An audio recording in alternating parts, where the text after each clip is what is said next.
So hello everyone, welcome back to the channel. आज हम इस अपने वीडियो में ये सीखेंगे कि अगला हमारा इन्वेस्टमेंट का जो टाइप है जो कि है म्यूचुअल फंड, उसे हम क्या टाइप डिनोट करते हैं और कैसे कैसे उसकी बाइफर्गेशन है, कितने टाइप के म्यूचुअल फंड होते हैं और उनके क्या क्लासिफिकेशन है, क्या उनके फीचर्स हैं। तो सबसे पहले म्यूचुअल फंड होता क्या है। म्यूचुअल फंड, जैसे कि हमने कल बताया स्टॉक्स के बारे में, उन्हीं का एक पूल ऑफ मनी है। मतलब कि म्यूचुअल फंड को अगर डिनोट करें तो वो कुछ इस तरह है कि बहुत सारे इन्वेस्टर्स क्या करते हैं कि एक स्टॉक में पैसा नहीं लगा सकते, तो वो म्यूचुअल फंड में पैसा लगाते हैं। म्यूचुअल फंड आपने काफ़ी सुना होगा एडवर्टाइजमेंट में और बहुत सारी चीज़ों के माध्यम से। म्यूचुअल फंड के बारे में इस वीडियो में पूरी तरीके से चर्चा की जाएगी। म्यूचुअल फंड है क्या, अब हम बात करते हैं इस पर। तो म्यूचुअल फंड जब बहुत सारे इन्वेस्टर्स इकट्ठे होकर एक जगह पैसा इकट्ठा करते हैं और उसको एक फंड मैनेजर द्वारा बहुत सारी चीज़ों में एक साथ लगाई जाती है, तो उसे म्यूचुअल फंड कहते हैं। ठीक, एक पूल ऑफ मनी है। ठीक, अब इसमें मतलब कि फॉर एग्जांपल की अगर हम बात करें थोड़ा सा और स्पष्ट करने के लिए, तो इसमें होता क्या है कि सपोज़ मुझे इक्विटी मार्केट में पैसा लगाना है। इक्विटी मतलब जो हाई रिस्की शेयर्स होते हैं उनकी बात हो रही है यहाँ पे। तो अब अगर एक शेयर का प्राइस 400 रुपये है, तो और हमारे पास हमारा जो बजट है वो 500 रुपये का है, तो हम मैक्स टू मैक्स एक शेयर परचेज़ कर सकते हैं और अगला शेयर वो परचेज़ कर सकते हैं जो 100 रुपये या फिर 100 रुपये से कम हो। नहीं तो हम केवल एक ही शेयर परचेज़ कर सकते हैं।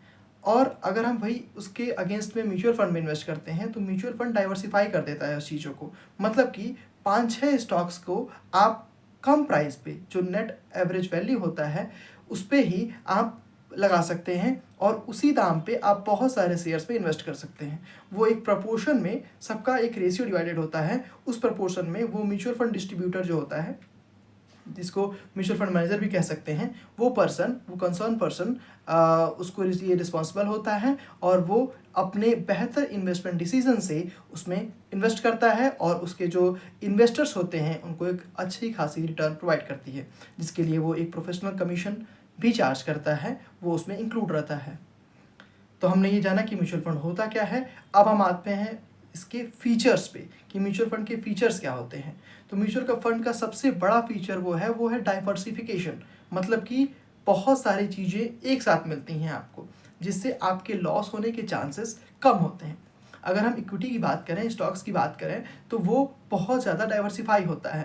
और सपोज़ किसी एक कंपनी में कोई डाउनफॉल आया, सपोज़ कोई उस पर नुकसान हुआ या फिर कोई क्लेम हुआ उसके अगेंस्ट में, उसके अनफेवर में, तो वहाँ पे उसका डाउनफॉल आ जाता है। जैसे कि अगर हम फॉर एग्जांपल की बात करें तो हिंडनबर्ग के द्वारा अडानी कंपनी पे एक क्लेम किया गया था, तो उससे अडानी के इंडिविजुअल स्टॉक्स पे बहुत ज़्यादा असर पड़ा था। अदर पे पड़ा था लेकिन अडानी पे बहुत ज़्यादा पड़ा था। तो जो अडानी इंडस्ट्रीज़ के जो अडानी कंपनी के जो भी इन्वेस्टर थे उनको काफ़ी ज़्यादा नुकसान हुआ। अगर उसके जगह पे कोई ऐसा इन्वेस्टर है जो म्यूचुअल फंड में लगाया हो और उसी वेरिएंट में, तो उसको उसके कंपैरिजन में जो अगला इंडिविजुअल स्टॉक्स में डायरेक्टली पैसा इन्वेस्ट किया हो उसमें कम रिस्क बियर करना पड़ेगा और उसका पोर्टफोलियो मीडियम रहेगा, नुकसान कम झेलना पड़ेगा उसे। तो ये सबसे बड़ा प्लस पॉइंट है म्यूचुअल फंड का। जो सब अगला पॉइंट है वो है प्रोफेशनल मैनेजमेंट। प्रोफेशनल मैनेजमेंट मतलब कि बहुत अच्छे तरीके से और हाईली क्वालिफाइड जो पर्सन होते हैं वो उस म्यूचुअल फंड को ओन करते हैं और मैनेज करते हैं, उसके लिए अपॉइंट होते हैं और वो प्रोफेशनली अपने एफिशिएंट डिसीजन के द्वारा इन्वेस्टर्स को पैसे को रिस्पॉन्सिबल रहते हैं और बहुत अच्छे के तरीके से मैनेज करते हैं। इसलिए म्यूचुअल फंड जो है वो सबसे ज़्यादा बेहतर माना जाता है स्टॉक्स के इन्वेस्टमेंट्स के रिगार्डिंग। और अगर उसके अगले की बात करें तो इसमें इकोनॉमिक्स ऑफ स्केल भी होता है। इकोनॉमिक्स ऑफ स्केल को अगर हम एक्सप्लेन करें तो कुछ इस तरह होगा कि जहाँ पे इंडिविजुअल पर्सन जो है वो इन्वेस्ट नहीं कर सकता, उसमें भी म्यूचुअल फंड इन्वेस्ट कर सकता है। मतलब कि अगर कंसर्न पर्सन जो है वो म्यूचुअल फंड में इन्वेस्ट करता है, ठीक है, तो वो वहाँ तक रीच कर सकता है जहाँ पे इंडिविजुअल रिटेल पर्सन रीच नहीं कर पाएगा।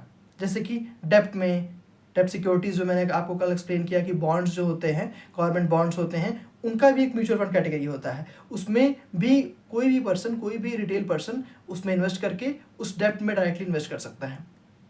तो इसका बड़ा प्लस पॉइंट है। और इसके बाद एक चीज़ आती है वो है लिक्विडिटी मतलब कि कम टाइम में जब भी आपको पैसे की ज़रूरत हो तो आप उसे रिडीम कर सकते हैं और पैसा आपको अपने बेनिफिशियरी अकाउंट जो भी होगा उसमें वापस मिल जाता है, या फिर डीमेट अकाउंट में मिल जाता है जो भी आपने अपना फीचर लगाया हो। तो ये बड़ा अच्छा है कि आप म्यूचुअल फंड अडॉप्ट कर सकते हैं, और वो आपको एक बर्डन के थ्रू कम कर देता है कि आपको अपने हैंड पे डिसीजन नहीं लेना पड़ता कि टाइमली और मंथली बेसिस पे या फिर क्वार्टरली बेसिस पे, या फिर कोई इकोनॉमिक रिसेशन या बूम आ रहा है तो उसमें आप उनके भरोसे छोड़ सकते हैं कि वो वहाँ पे जो प्रोफेशनल एक्सपर्ट्स बैठे हुए हैं, जो म्यूचुअल फंड डिस्ट्रीब्यूटर हैं, वो मैनेज करेंगे पैसे को और आपका पैसा सेफ रहेगा। ये सब्जेक्ट टू मार्केट रिस्क है, जैसे कि हमेशा बताया जाता है, लेकिन कहीं ना कहीं comparing to stocks mutual fund are better to invest.